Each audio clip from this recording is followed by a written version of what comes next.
Laura Connell talks about the effects of dysfunctional families. So first of all, feeling lonely when doing self-care, even empty afterwards. Feeling like if I'm not doing or producing, I have no value.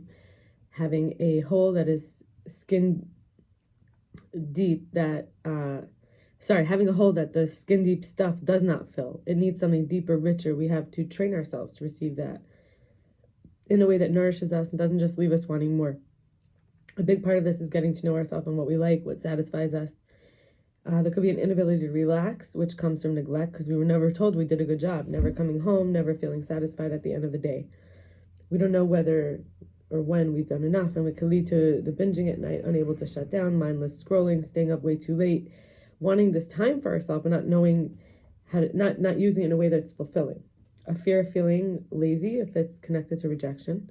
When relaxing or shutting down the mind, that's when emotions come in. And if it's not comfortable, if a person's not comfortable with their emotions, they'll distract themselves. Some distraction is good, like a movie or a book or a hobby here or there, but not when it's to avoid the emotions that need to be felt. Traumatized mind makes it feel like you don't exist when you're at rest or not busy doing anything. And that could be scary because it needs to feel drama or lack of peace, trauma, supply to exist when no trouble or stirring chaos, etc., that is there to fill the space.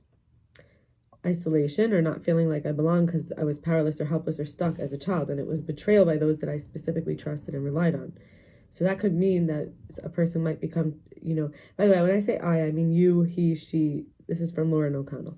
So someone might be triggered by social interactions because of emotional dysregulation that they never learned how to regulate, and often there was pressure to suppress, and also poor boundaries where upon leaving socializations or social events, it feels like something was taken, not like something was received.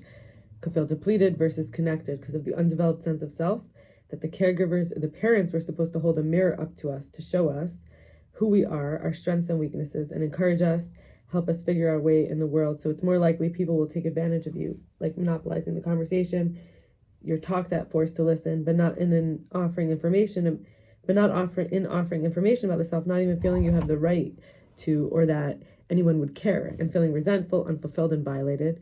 And additionally, social anxiety, which is when the inner child is not feeling curious or knowing what it wants or needs, looking for who can resonate with that, who can I bring into my circle, is this going to be fun, what's going to happen, I'm excited,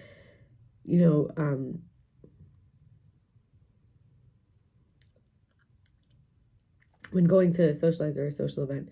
A person could be guarded against threats with a suit of armor, scared of getting hurt, not feeling playful, looking out for rejection or abandonment, and seeing neutral faces is critical. Ingenuine people pleasing, scrambling to get a person on your side. But it's not healthy, because healthy people will sense if you're not being real and just wearing that mask to get them to like you because you're not a strong or stable or secure, suitable, sense of self. You don't have that. Giving so much but not saying what you want can be a problem. Other people cannot connect with you or give to you. It's a minefield, feeling worse after, cannot connect. Or isolation, which is not a healthy solitude where there's self-connection. Isolation is avoiding connection. Relationship struggles, which could mean like love addiction or fantasy, obsessing over a love interest where we don't know them well or for long. Ignoring red flags, they don't show or have much interest in you, and treat incompatibility, and you're treating incompatibilities as hurdles to overcome, like where they have different values, but I believe that I can be the one to get through to them. Or like they have a history of never committing, but I think I can make them like me. Or even if they show clearly that they won't give me what I say I want, I might still pursue and then think about them all the time, which comes out of having a parent who made me feel I had to strive to win their love, but I never received it no matter what I did, which attracts me to the person because they feel familiar, like home, and feeling incomplete. Like if only I had that person, then I'd feel whole. Like they'll rescue me and things would be great if only they understood me, versus giving myself that validation and love and understanding.